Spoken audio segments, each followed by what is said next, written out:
Mr. Robert Smalls has the floor.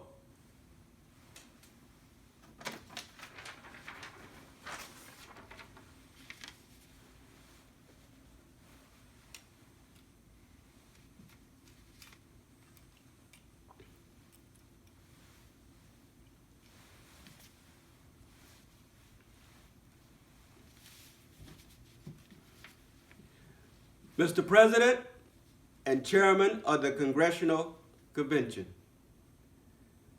I was born and raised in South Carolina, and on this day I live on the very spot which I was born.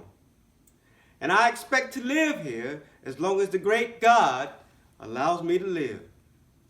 And I'll ask no one else to let me remain.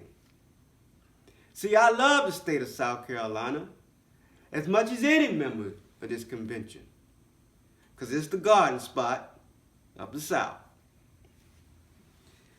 Mr. President, this convention was called for no other purpose than the disfranchisement of the Negro. Be careful and bear in mind of the elections which are to be held next month, and a very many of the state of South Carolina is watching this action of this convention, especially on the Negro Suffrage question. Remember, the Negro did not come here on his own accord. I found in reference to history in the Congressional Library in Washington, written by Neal, that in 1619, in the month of June, a Dutch man-of-war landed in Jamestown with 15 sons of Africa aboard.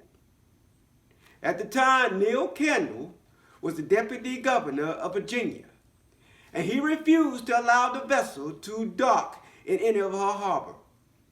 But he found out after his order was sent that the vessel without provision and the crew was starving condition.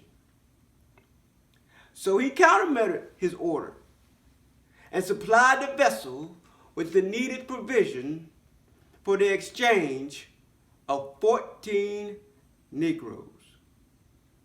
It was then, and I repeat, it was then, and I will repeat again, it was then that the seed of slavery were planted into the land. So you see, we did not come here on our own accord. We were brought here in a Dutch vessel, and we have remained here ever since.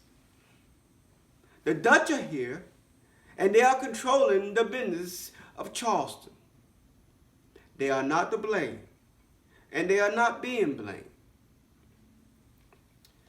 We served our masters faithfully and willingly, as which we was made to do so for 244 years. In the last war, you left them behind.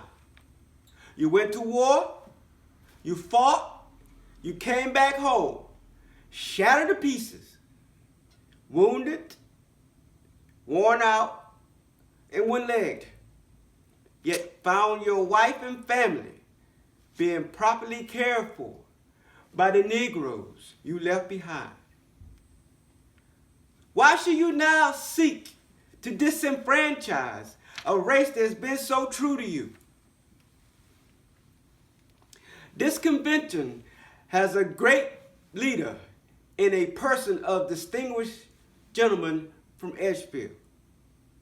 Mr. President, when men go out shooting and want to shoot straight, they are compelled to shut one eye.